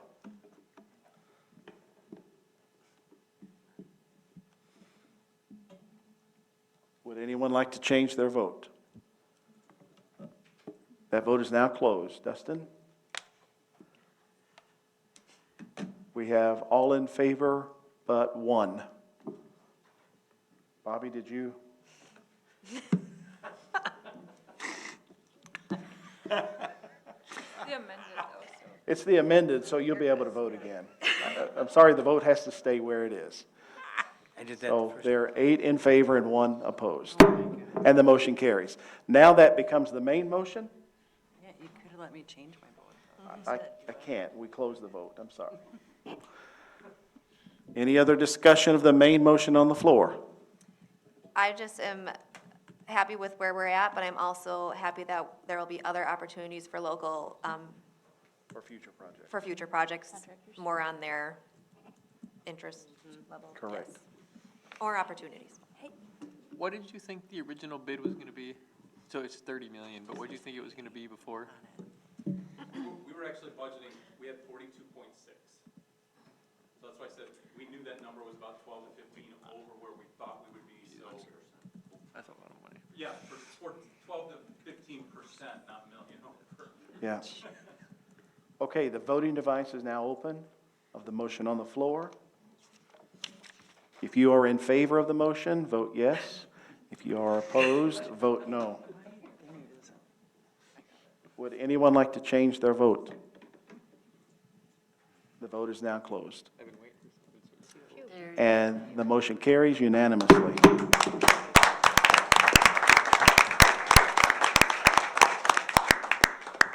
Okay, letter B, consideration of the WIAA membership renewal. I will be looking for a motion, please.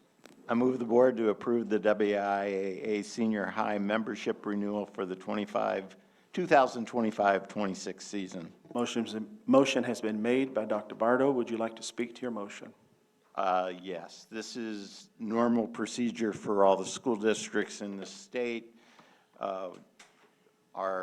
What we pay is based on a specific fee that everybody makes to the WIA, plus another specific fee for each sport that we provide for our kids. So that's our total. Any discussion of the motion on the floor? Hearing no discussion of the motion on the floor, your voting device is now open.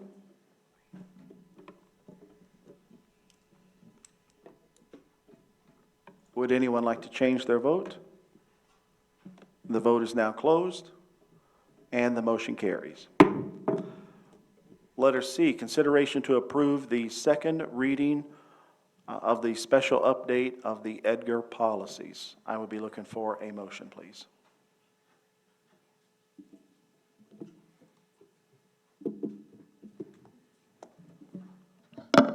I move to approve the second reading of the special update Edgar policies. Motion's been made by Catherine for the second reading of the Edgar policies. Would you like to speak to your motion? No. Any discussion of the motion on the floor? For clarity, this is the second reading. Once this either passes or fails, this will become policy or not. Hearing no discussion, the voting device is now open.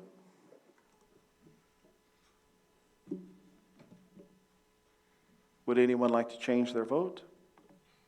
The vote is now closed, and the motion carries. Letter D, consideration of deposit to Fund 46. I will be looking for a motion, please. I move to approve the estimated 2.5 million to Fund 46 transfer as presented. Motion has been made by Jill. Would you like to speak to your motion, please? No. I would like to make a comment. Sure.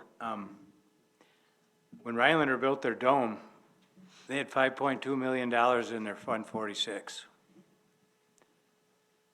Showed a lot of foresight on their part in the end. Not saying that we're going to use that to build a dome.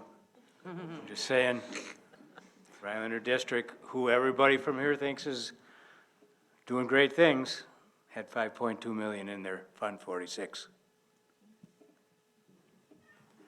Are there any other questions or comments of the motion on the floor? I'd like Jake to at least tell the group and the board what Fund 46 is used for, because it has specific meanings that Fund 46 can only be used for. Thank you for that question. Yeah, so Fund 46 is a separate account that we can move non-expended money into at the end of the year. The only way that money can then be expended is on an approved capital improvement plan. So I have to bring, or administration has to bring a plan to the board. The board has to review it and approve it, and then only items on that approved list can be completed with those funds. That can be updated at any time. Typically, we do it annually. So any expenditure that we want to look at for a capital improvement plan, we just have the discussion, move it onto that list, and then we obviously would bring that back for final approval of the project as well, but it has to be on that list first. Thank you for that explanation. Any other questions or comments? How much is in Fund 46 right now? Roughly.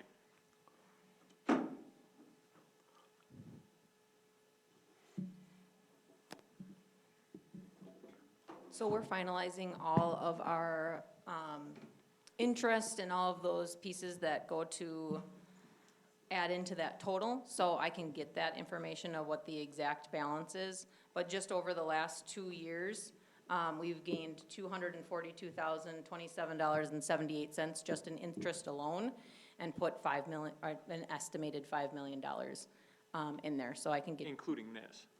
Including this, yep. I've only been here 2 years. Yep, but I can get you the balance of all of the rest of the years so that you can look, if that's something the board is interested in, I can definitely put out what happened each year with the balance at the end of each year, since it's been started. What's our fund balance percent, roughly? Like, isn't our policy say we're trying to keep it at 15% of we're trying to have a cushion of 15% of what, the total district revenue, or what is it? So I can get you all of those numbers as well. Right now, we're finalizing all of those pieces as it's year end. So our final expenditures don't come in until into July. So we won't have, we're doing our audit next week. So we are going to be looking at what all of those pieces are that fold into fund balance, like assigned fund balance, certain carryovers, all of those pieces. So we will have those updates coming up when we have the results of the audit. I know Dave likes this because then we get the taxes back on it, but if Correct. we have to spend it on other things, would it be, some of it be better served in fund balance, or do you think are we putting some in If fund you, balance? good question. Yeah. Can I just comment on, that's rude, I'll wait. I'm gonna wait. Yeah, that's a really good question. If we put it into fund balance, then we don't get that aid next year. That doesn't mean we don't get the same amount of money. That just means that our taxpayers will have to pay more money in property taxes because the state won't give the district and essentially our taxing pool additional aid. But then we can spend the money on staff. If that is what the board would choose to do, is higher taxes to spend more money on staff, they absolutely could out of fund balance. One of the things that you're going to want to remember is that when you increase staffing, you're increasing operational expenses. So one of the things I feel that I remember being in this district for many years is the looming operational referendum that was always on the table. And I'm sure that long-term board members would remember that. So one of the things that we've done is, since the end of the COVID relief funds, which totaled about $8 million since 2020, the district had $3 million of that put into their operational expenses. So that means when ESSER 3 ran out, the year that we started, we would have been facing a $2 to $3 million deficit the next year. So you could have definitely kept that many staff, which positions were created with one-time grant funds, and gone to operational referendum to sustain that. Or you could have used fund balance, it's additional one-time money that does run out. Then you would have to do short-term borrowing to be able to pay the expenses that you have throughout the year, so that you can keep up with cash flow, because as we've talked about every year at our annual budget, those are very volatile throughout the year as to when you get funding.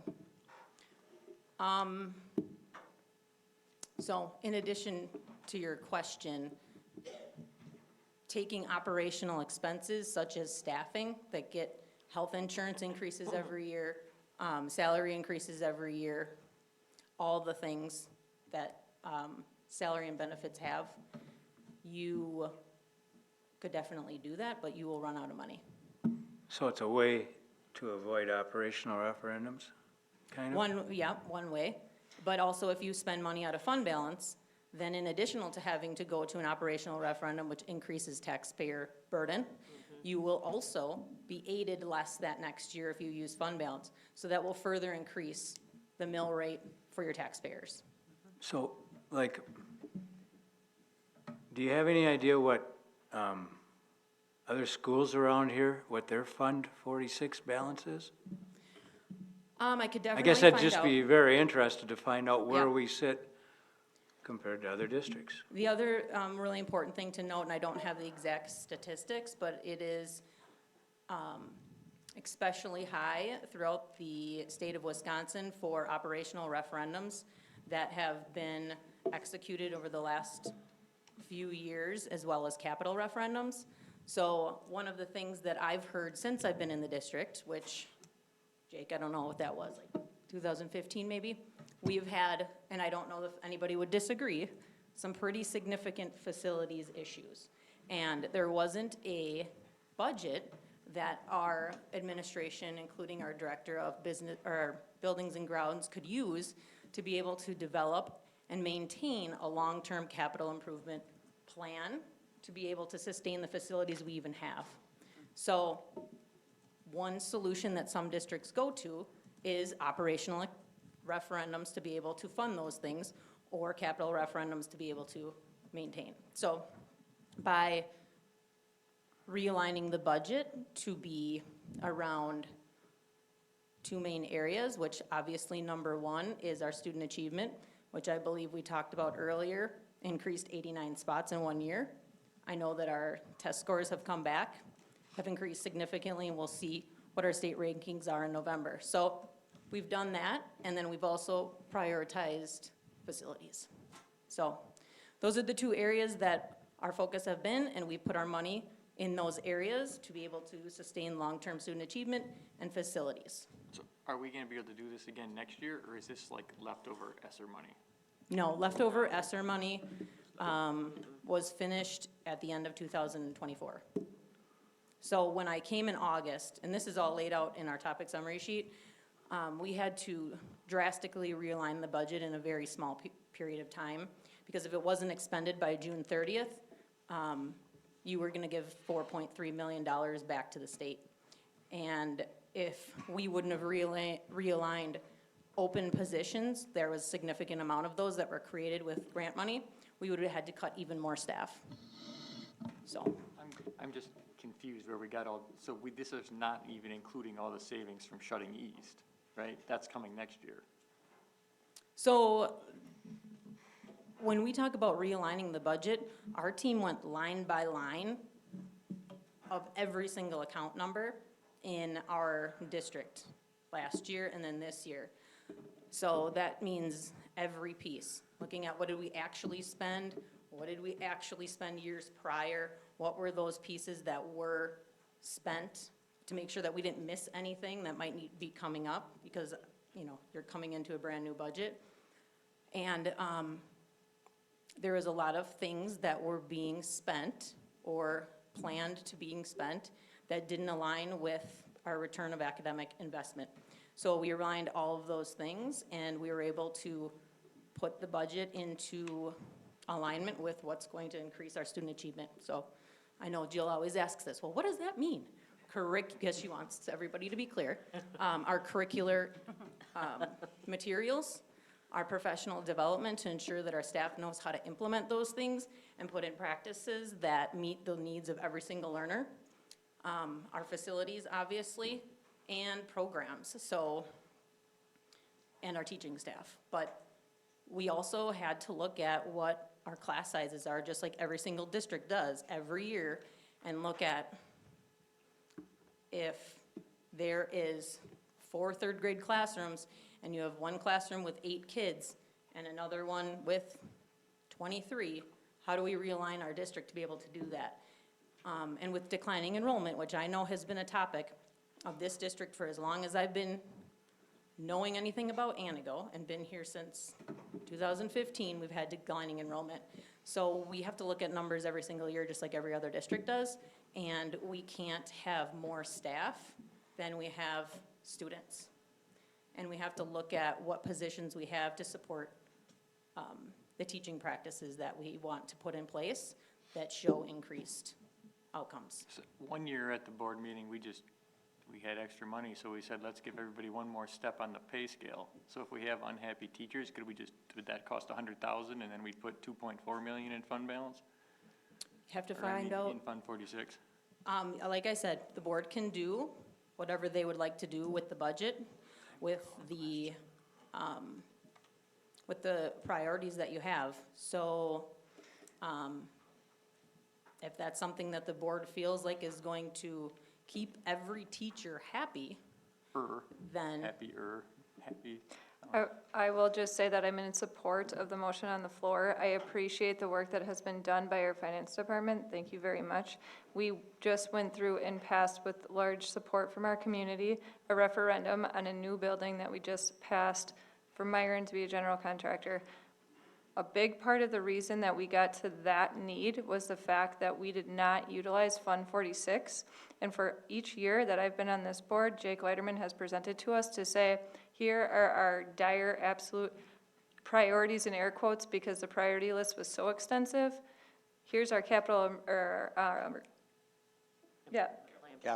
improvements that we voted on, but we didn't even have the money to touch that. So I appreciate that. One thing that, as just one board member in the referendum campaign, what was important to me as just one member is what are we going to do as a district to maintain and sustain a building? Because we cannot repeat the same mistakes that we had made as a district. That is not pointing the finger at a finance director, at a board, at a superintendent. This has been years and years and years of decision-making and a lack of utilization of Fund 46. So I am in support of this. I appreciate the work that's being done because we are showing our community, thank you, we heard you, and we are also going to ensure to maintain and sustain this new build. Kristen, I believe I saw your hand. It was basically the same exact thing that Jill just said.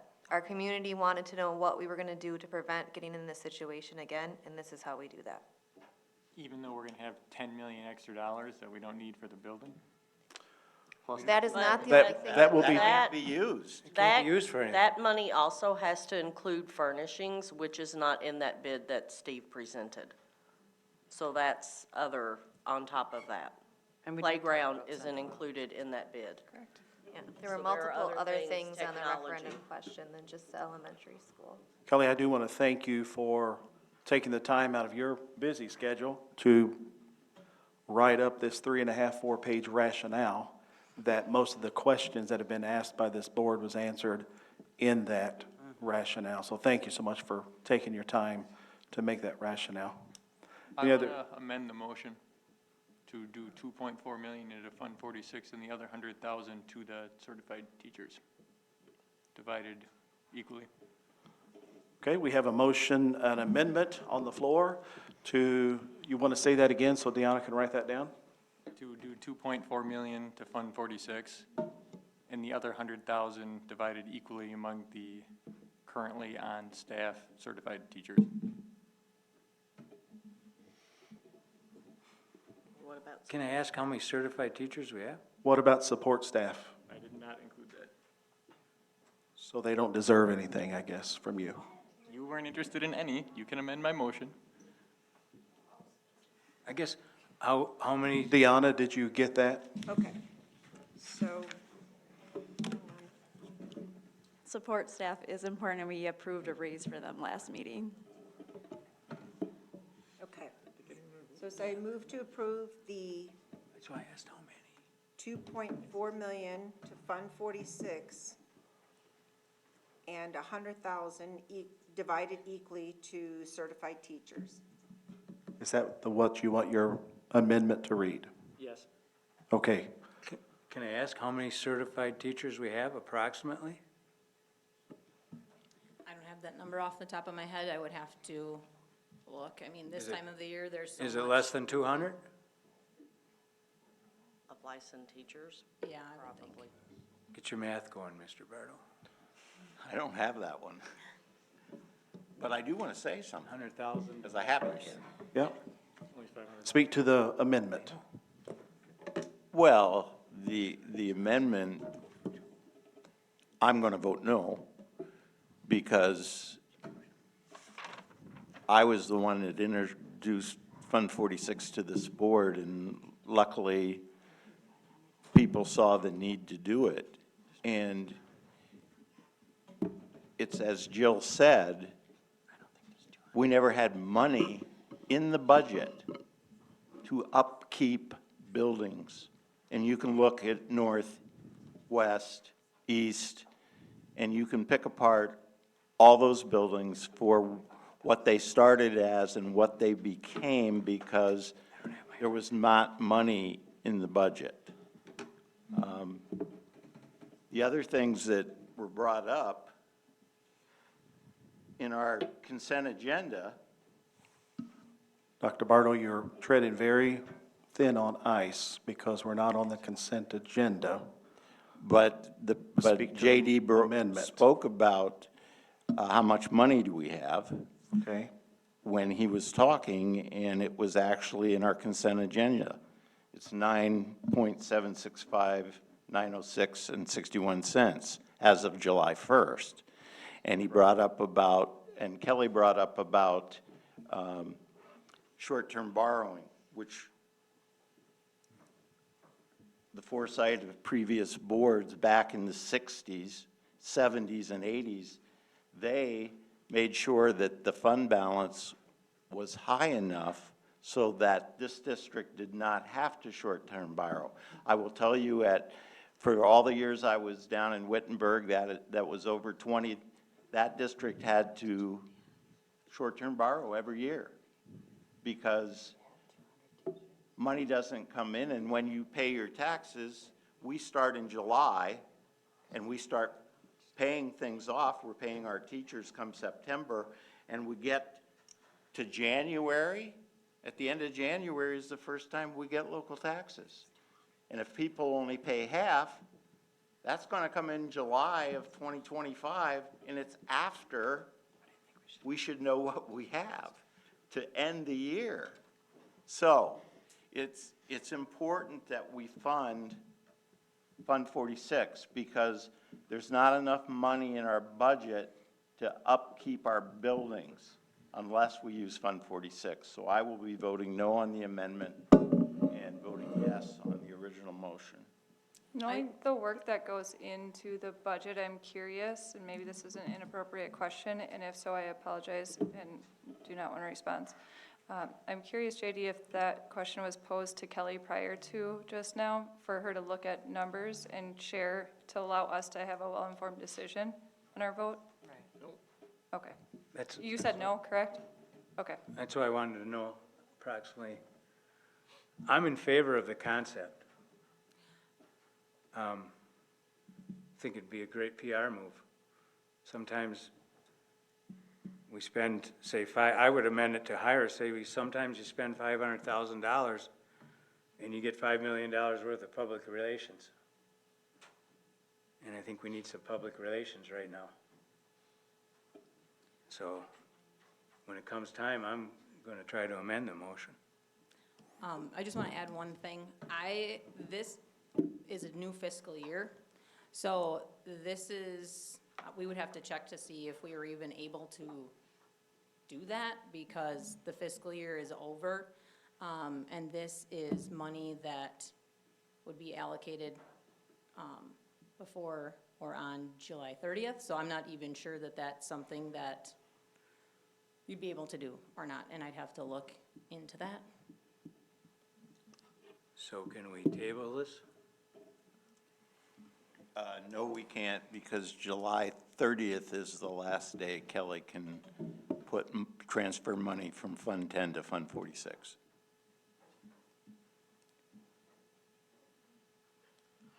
Any other questions or comments of the amendment that's on the floor? Deanna, could you please read that amendment one more time so everybody knows what they're voting for? Okay, I just want to include, do we want to put the word estimated? Yes, you need estimated, because all of our bills are not in, Correct. so it has to be estimated. Okay, can you read that amendment one more time, please? I move to approve the estimated 2.4 million to Fund 46 and 100,000 divided equally to certified teachers. Correct. That is the amendment on the floor. So Does we don't even everybody know if understand? it's legal?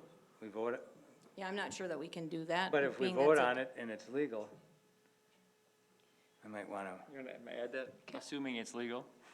Well, what will happen is, It's last year's funds. what will happen, Scott, is that if this passes, that 100,000 will go back into Fund 10, and that will be looked at by the state as $100,000 that we didn't spend and added to the fund balance, and then So it's too late to give the raise. right, because our people will be I taxed just for make- that $100,000 next year. If we spend it before the 30th, then it just gets aided. But that 100,000 isn't in this year, it's in next year. What if we don't have that It's July $100,000 already. next year? It's July. Right. So June. Every time you add on a pay raise, it doesn't go away. We can't take away I didn't say it was a $100,000 pay raise, next bonus. year. He's saying bonus. But I guess if the formula doesn't work that way, it's something we should have talked about earlier. So this is you're saying this would be a stipend, and who would be receiving this? I was hoping Scott's gonna motivate. Certified staff as of when, though? Like, who's? I would amend it to certified, I would amend it to all staff. So we can't. And I would up it to 5, I would up the, Hold that thought, Scott. yeah, it's too late.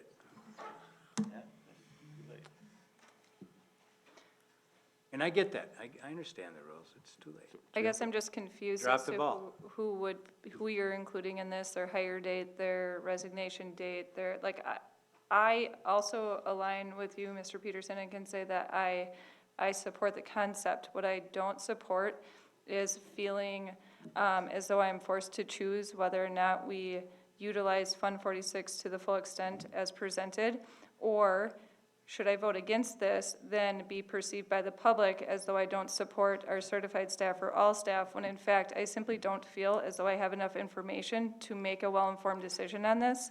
Would I love for the staff to get a one-time stipend? You bet. I have advocated routinely, and you can check my voter records on that, for staff raises. However, at this time, I believe I will likely vote against the amendment simply because I do not have enough information on this, though I do appreciate the thought. So Kelly, when did you post this 2.5 million in board docs? I'm not sure when it was posted in board docs, when it was posted as the agenda. Like when was I supposed to know we had this much money? So June 30th happens at the end of the fiscal year. We still have light bills, we still have phone bills, we still have everything from June 30th still coming in. So, again, this is estimated, so there are still invoices coming in. So when did you put it on board But she docs? estimated that, or. I don't know when the agenda was posted. I didn't put it remember being into told it board was over docs. 2 mil. Thursday night. Kristen? Mrs. Oginski, is there any teacher who did not receive a raise in the since the last school year? With that followed the handbook policies and protocols? Correct. Thank Yes, you. they did. Because we updated the teacher compensation plan so that we're competitive with surrounding school districts, so we're not the lowest anymore. Thank you. Deanna, can you clarify when the agenda was posted? The agenda was posted on Thursday afternoon. Thank you. It just simply says last modified July 14th. I don't know if that's for this agenda item specifically or the whole thing. Do you want to know when was the, I'm just saying how much notice I was supposed to give to come up with the idea when I didn't know about we had this much money. Did you read the agenda? No, I read it today, 2 hours ago, before the meeting. So I will just say Well, that. if you would have had problem right notice there. on Thursday, JD, it wouldn't have done you any good because you looked at the agenda 2 hours ago, so And your it was question is kind of talked about. mute. It was talked about. The $2 billion figure was thrown around at board meetings. Every month, we have a I was budget aware of update, it. and this has been trending the entire year. So that's been a That's correct. discussion. You don't list that in your budget update. So at our committee meetings, we talk about the budget, Part of the and we talk about where the budget is trending based off our Forecast 5 model. So if you attend the finance committee meetings, then that would be a place in which you would see those graphs and projections every month. Okay, we're going to take a vote on the amendment that's on the floor. Can we read? Voting, read it one more time? yes, one board member Sure. asked, so read it one more time, please. I move to approve the estimated 2.4 million to Fund 46 and 100,000 divided equally to certified teachers. Voting device is now open. If you are in favor of the amendment, let it be known by voting yes. If you are opposed, vote no.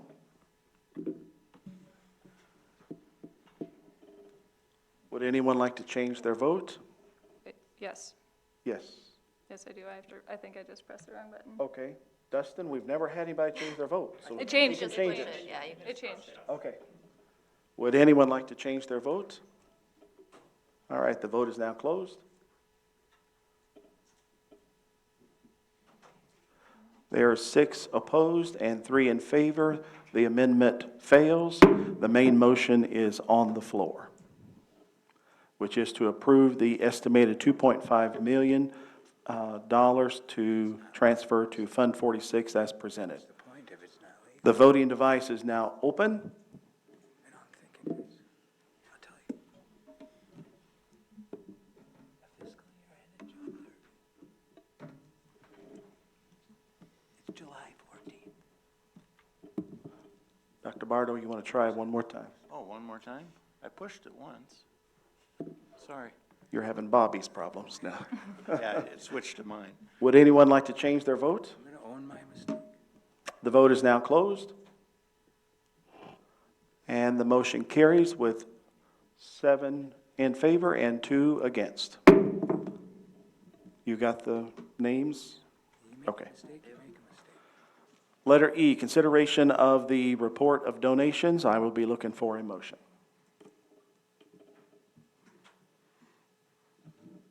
I move to approve the July 2025 report of donations as presented.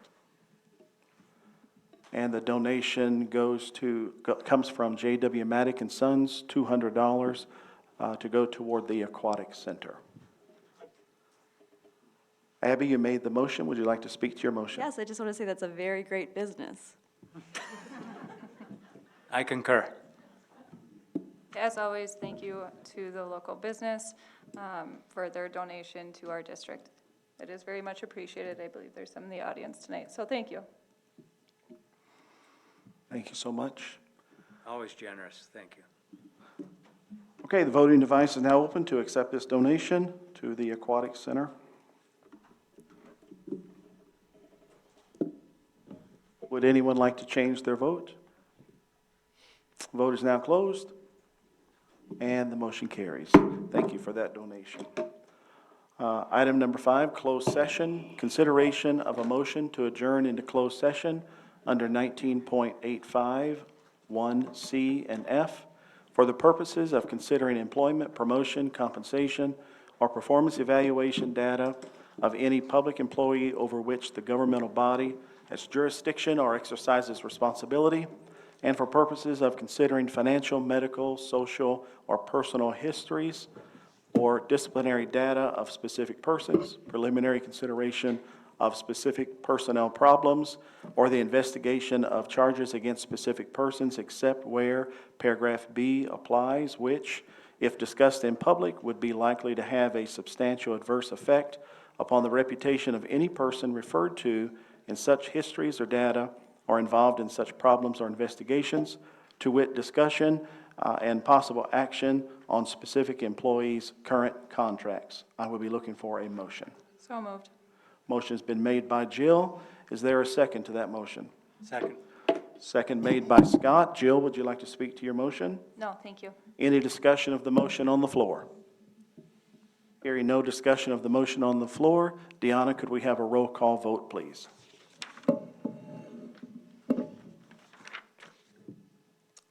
Abby Maddock, Yes. Dr. Bardo, Yes. Bobby Brown, Yes. Jill Maddock Nelson, Yes. Kristen Matt-Miller, Yes. Scott Peterson, Yes. J.D. Schrader, Yes. Catherine Solon, Yes. Danny Pyatt. No. And the motion carries. We are now in closed session.